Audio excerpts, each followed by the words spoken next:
Hello everyone, I'm Purple86. Welcome to today's video of what faction you should choose to play in World of Warcraft in 2021. Let's get started.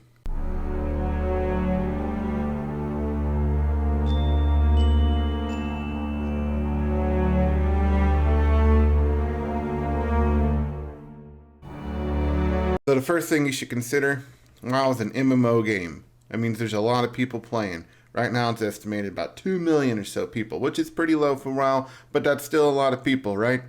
So, you know, so the social aspect should be something that you take into account first.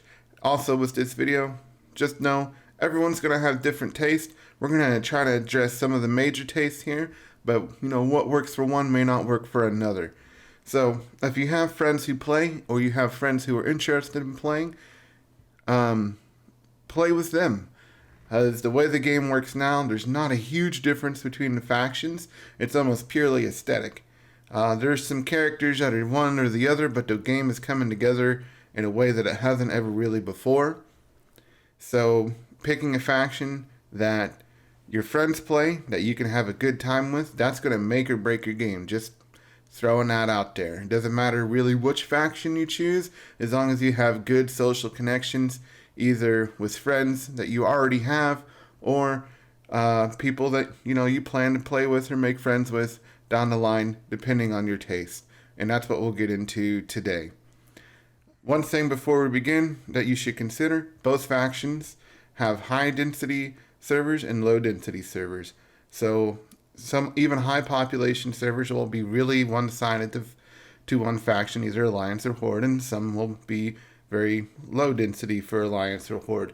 There are a few servers where it's about 50-50. Area 52 comes to mind. At least it used to be. So let's get into the Alliance pros and cons. First of all, we'll start with the Alliance pros. One, better looking zones for your typical fantasy style environment. More mountainous, green biomes, blue skies, that kind of thing. More aesthetically appealing to your more standard run-of-the-mill fantasy environment. The races are generally more aesthetic. They look more human-like. They look better to the eye for most people. And on that, they also have a better guild mount. You can fight me on this one, but that scorpion thing that the Horde rides around in looks terrible. The Alliance lion with the banner, with the guild tabard on it, nice, chef's kiss. Can't beat the lion, right? Another big thing with the Alliance for pros, their allied races have more variety. And we'll get more into what I mean by that once we get to the Horde side, but it's not just a copy paste of existing races. Not in my opinion. There is a cut one or two in there that are copy paste, but they're more dynamic. They have different voices than the standard vanilla races. They look vastly different. So there's just a lot more variety when it comes to the allied races for the Alliance. And then this could be a pro or a con. The in-game population is not as sweaty or try-hard, if you will, as the Horde. Now this could be good or bad depending on how you want to play your in-game. If you want to get into really high mythic keys and running mythic raid, that's not going to be a pro for you. But if you are not so interested in that, you just want to run low keys and LFR and do mount farming and pet battles and that kind of thing, the Alliance is more welcome and open to that kind of content. So keep that in mind when picking your faction. Now for some Alliance cons. So kind of like our last pro for the Alliance is our first con for the Alliance. Smaller in-game player base. If you're interested in playing high-end keys, like anything higher than 10s generally. Now, I'm not saying the Alliance doesn't have groups or people that do this kind of thing. I'm saying that there's significantly less. right? So if you're really into pushing high level keys and you're really into mythic rating, the Alliance is not probably going to be the faction for you because of the lower player base playing it, which means less options, longer queues, harder to get into, that kind of thing. And in the same vein, mythic rating community is significantly smaller. There are some mythic rating alliance guilds, but for every, say, 20 mythic rating horde guilds, there is one mythic rating alliance guild. Another con for the alliance, if you're a big PvP fan, the alliance just, for whatever reason, even on heavy alliance servers, the alliance just isn't that good. I don't know. It's just how it's always been. It's probably how it always will be. Like even on like Storm Rage, which is the largest NA alliance server, the alliance does not perform well in PvP. So if you're looking for getting into like really high end PvP and ranked PvP, the alliance is probably not for you. And our last con for the alliance, a more predictable storyline. The alliance is definitely a group who will make very predictable choices in their storyline. There's not a lot of room for shakeup in there.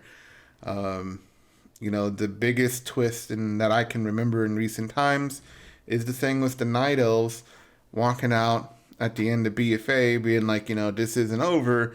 We're still mad about Tildrassil getting burnt down. But, we're not really seeing the ramifications of that. We have Tyrande, who's, on her possessed rampage against Sylvanas for burning the tree down. But even that is not an unpredictable storyline. It's very predictable what Alliance characters you're going to choose to do when faced with hard moral decisions.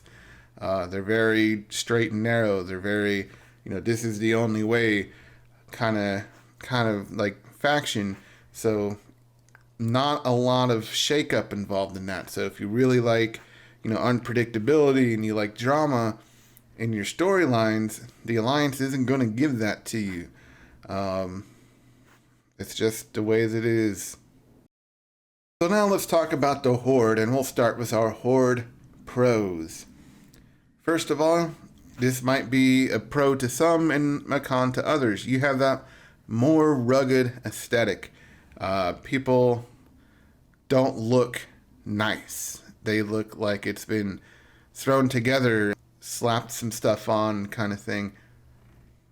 This goes into the character models who are not necessarily symmetrical all the time. Armor pieces look like they've been like duct taped together sometimes. Just found whatever you found on the street, you just slapped that on, and that was your armor today. Structures are layered more. They're not nice square rectangular shapes. They're lopsided sometimes. They're built up on top of other structures, that kind of thing. The zones themselves are usually more arid. Not so much with the blue skies. You're looking into like definitely a more rugged environment, not the nice cozy places you'll find the Alliance in. The Horde usually settles in hard to live in areas. So if you think of like the Alliance, they like their cities, they like to live on the coast and on the ocean and have the nice views and everything looks good.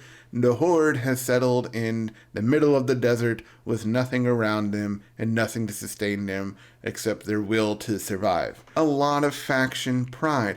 Yes, the Alliance has some pride. There's people like, I love the Alliance and for the Alliance, but Horde players really seem to take this to heart a lot more. For the Horde and everything like that. People are proud to play Horde.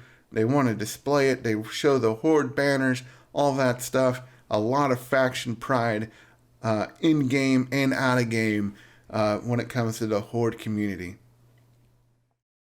Much higher population for in-game and mythic rating. That was a con for the Alliance. This is a big pro. Like I said earlier, for every 20 mythic rating guilds the Horde has, the Alliance only has one. So if you're really wanting to run high-end keys, get into mythic rating, that kind of thing down the line, the Horde is going to give you a lot more options. You're going to have a lot more chances to get into that scene than you would on the Alliance, who is a smaller group and would probably be a lot more picky. Better PvP, as we've talked about with the Alliance. Horde, even on Alliance servers, Horde generally does better for PvP. So if you're wanting to get, the PvP mounts and the PvP titles and all that, the Horde is the faction to go to get that done a lot easier. And our last Horde pro, I would say, is it's easier to find a guild. There's more Horde players by far than Alliance players. Now, there are strong servers for each, that's true. But like I said, there are more Horde players. So more Horde players means more Horde guilds. You have more communities to pick from, more chances to find a group that fits your needs and fits your social requirements. Now let's get into the Horde cons. One, the biggest one, probably the most annoying one, and you have no control over it. Horde NPCs, especially major characters, are always, for whatever reason, going insane. This is a thing that Blizzard has done to the Horde since day one, it seems. Every Horde faction, like every war chief that we've had pretty much, has gone insane for one reason or another. It's just a thing. We look at Sourfang, he was killed in BFA. Every major, important, and loved Horde character, NPC, either goes completely insane or is killed off by Blizzard in some shape or form. But another con for new players and new players to the Horde, the capital cities can be confusing. You look at Stormwind, it has this typical city structure. It is even color-coded. If you look at the map, the districts are in different colors. The Horde, everything is just slapped in there wherever it fit. It's like they've just put stuff wherever it would fit. And then there's also, like we were talking about, a lot of different layers. So things are built on top of each other. Undercity, it doesn't exist anymore, but Undercity was a prime example of this. There were layers in Undercity and elevators and ladders and stairs. Eventually you do get used to it and you overcome this, but just know if you've never played WoW or you've never played Horde and you get into it, that could be a struggle for you in the beginning, finding your way around the cities. One of the cons, PvP queues can be long. A lot of people, like I said, play Horde for PvP or play PvP on Horde rather. So that means there's a lot of people playing, and then the PvP is dominantly one-sided to Horde. So finding enough Alliance players to match up against so many Horde players equals really long queue times. And then my personal biggest qualm with the Horde, and the last con I have, is the Alliance races are mostly reskinned vanilla races. You look at the Alliance, they have, there's the Void Elves that are like, you can say that they're a reskinned Night Elf, and you got the Mechanomes, which are reskinned Gnome, and then you have the Lightforged Draenei, which is thank goodness, maybe I should take that off. That con off, or that pro for the Alliance off. No, I shouldn't, because they look and feel unique. The Horde ones are almost all just a different color of the same one. You look at the Magar orcs, it's just a tan orc instead of green. High Mountain Tauren, it's a darker shade of fur. More tattoos, but that's really it. And the voices and the animations are the exact same as the vanilla races. Now, if you look on the Alliance side, you look at the Dwarf and the Dark Iron Dwarf, different voices, different animations, different voice lines. And lastly, don't forget, you can always change your mind. You can always re-roll if you don't like it, or if you get really invested into a character, you can faction change it. It does cost money. That sucks, but it is an option.